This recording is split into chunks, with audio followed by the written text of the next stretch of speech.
Good evening, I'm Anna Jabłońska and welcome to Poland Daily.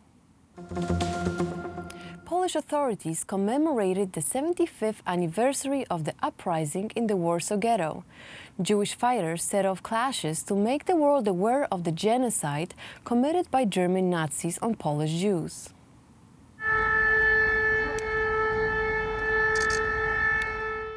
On April 19, 1943, German police units expected little resistance upon entering the Warsaw Ghetto. Their goal was to remove approximately 50,000 Jews that remained in the closed district. To their surprise, Germans were met with bullets and grenades shot by about 2,000 fighters of the Socialist Jewish Combat Organization and the Conservative Jewish Military Union. For 75 years, April 19th marks the day of remembrance of the people who fought this uneven battle. This year, members of the Polish authorities laid flowers on the Ghetto Uprising Memorial.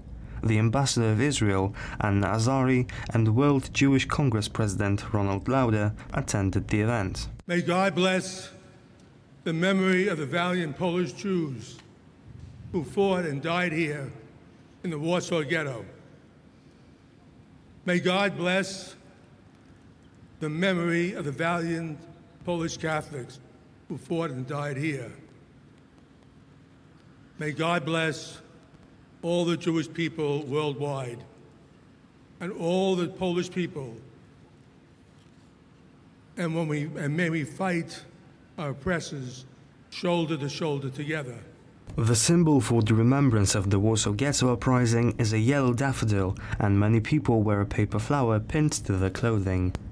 This tradition originates from ghetto commander Marek Edelman, who survived, and every 19th of April he lays a bunch of these yellow flowers on the memorial.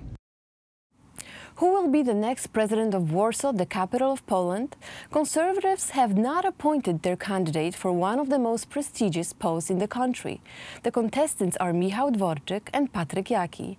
Recently, the leader of the Law and Justice Party, Jarosław Kaczyński, suggested that Michał Dworczyk is more likely to win. Polls are ready to hear the verdict. It is not a secret that the choice for our representative is between Patryk Jaki and Michał Dworczyk. If we were to be guided solely by the polls, which all parties conduct at this point, it would mean that the second gentleman has higher odds of winning in the upcoming election. This morning, however, RMF Radio informed that the leaders of the Law and Justice Party decided to choose Patryk Jaki as their candidate. This revelation was quickly refuted by the spokesperson for the ruling party, Beata Mazurek. I do not confirm this information.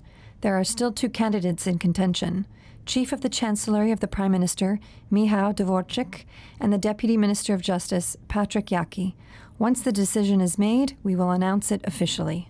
Assuming the scenario of Jaki becoming the party's candidate, he would directly compete with the candidate of total opposition, Rafał Trzaskowski.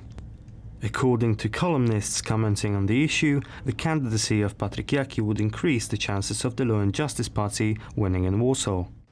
Whether it was Marshal Karczewski or Dworczyk, they would both have similar odds of winning. However, Patryk Jaki has a substantially higher chance of winning, as he has already proven that he can help the citizens of Warsaw. It's important to me that this city is run by a sheriff-like character and not someone who will guard close to drawers like Hanna Gronkiewicz-Waltz.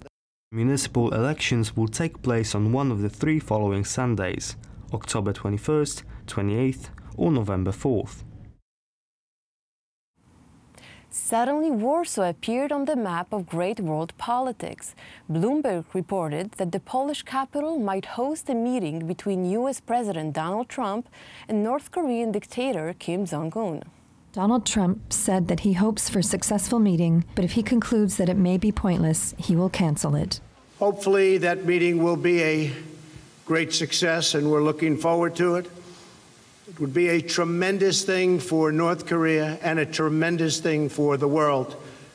So we will be doing everything possible to make it a worldwide success, not just for the United States or South Korea or North Korea or Japan, but for the entire world.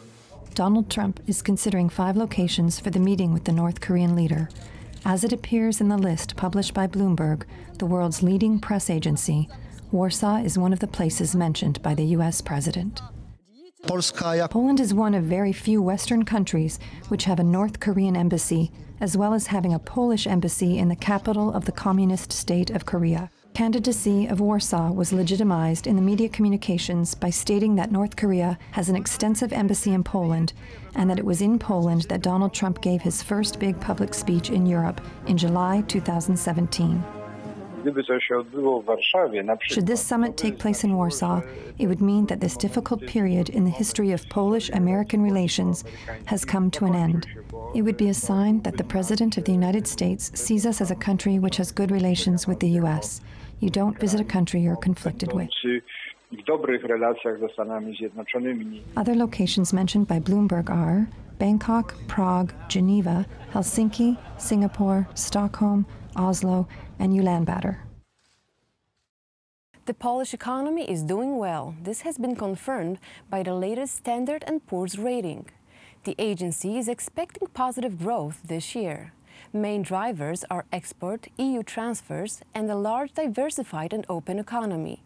S&P also noted the slight decline in Polish debt. Other agencies also look optimistically at Poland. Moody's credit rating for Poland is set at A2 with a stable outlook. Fitch's credit rating for Poland was last reported at A- with a stable outlook.